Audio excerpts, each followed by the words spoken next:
Good afternoon. These are on, I presume. I'd like to talk to you today, and do I have control of these slides, or is... I do? Okay. Let's get through these really quick, because this is just because you have to get CMEs, and I have to tell you that I am on the Speakers Bureau for GSK, GlaxoSmithKline, and also a nutritional consultant for an HIV nutritional company named Biosource Therapeutics, which has nothing to do with what I'm talking about today. What I'd like to talk to you about is something that I find thoroughly fascinating. It is glutathione. It is one of the 4 endogenous antioxidants, and it is one that I must admit, despite 80,000 published articles in the English literature, through medical school, internship, residency, fellowship, and a fairly long time in academic medicine, I knew nothing about. It is a very interesting molecule because it exists in an accelerated or increased energy state. The energy state is, or increased energy state, is caused by the fact that it's got a free sulfhydryl group, and therefore can easily donate the hydrogen to a electron and therefore quench a free radical. Now, let me tell you, because I think it's important, and it is a little bit of a divergence, but I learned about glutathione because of something that you probably all have seen in your practice, and that is a low uric acid. Now, when I was in medical school and when I was a professor of oncology, the only thing I knew about uric acid is when you had a kid that you were going to treat for leukemia, you put him on allopurinol to keep the uric acid down. I knew nothing about uric acid being low, except it kept appearing, and it appeared in about 20% of my patients, and that just didn't make sense. So I finally went into PubMed, and after stumbling around for a long time, I found out that uric acid is the last antioxidant your body uses when it's run out of everything else. When it's run out of gas, okay, it uses uric acid. Interesting. So if that's the last, the question then, what was the first? And that is where I got into glutathione. I've been coming to some of these meetings for a while, and glutathione is very important for a number of things, not all of which I'm going to go into today. But in point of fact, it has a great deal to do with not only well-being, okay, but aging well, or if you will, retarding the aging process. So I think it's very applicable. I'd like to, at the risk of repeating things that you already know, go over some of the things that glutathione is important about. Alone in the antioxidant world, okay, every other antioxidant, when it becomes oxidized, becomes itself a free radical. Glutathione doesn't. It actually recycles other antioxidants.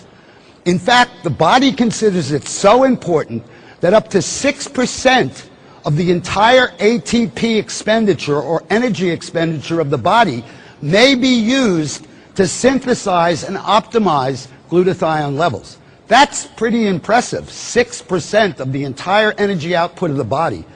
It is also the only non-enzyme antioxidant that doesn't become a free radical, and in fact has a very interesting corollary when it becomes oxidized, because what happens is it complexes to another spent glutathione molecule, and the compound then becomes GSSG, and GSSG has been shown in animal studies at least to promote and induce delta wave sleep.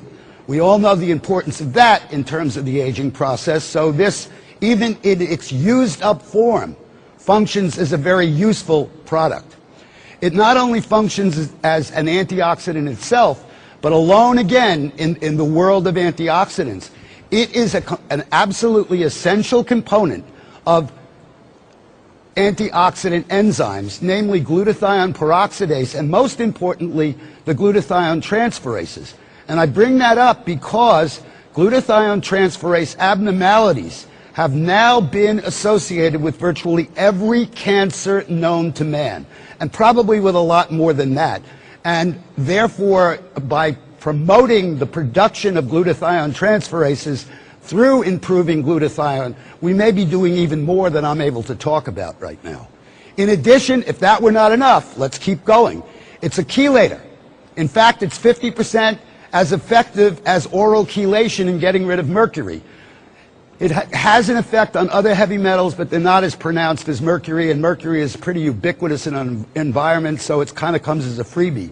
And it detoxifies organic pollutants, perhaps the best known one of which is the 2-carbon fragment that we know as alcohol.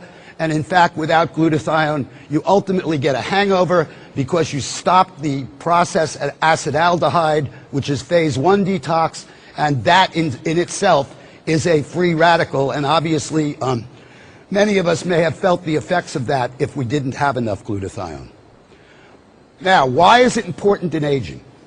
Well, these are old data, and I think they're probably not as robust as they should be, but I'll give you what is available now. Glutathione levels decrease with age.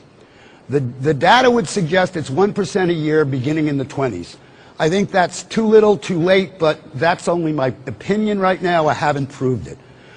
There are some very interesting things, though. Age-matched normals, okay, reveal that anybody at, say, 45 who's had his first heart attack or has asthma or whatever other disease you want to use has a lower glutathione level than somebody of that age who's well.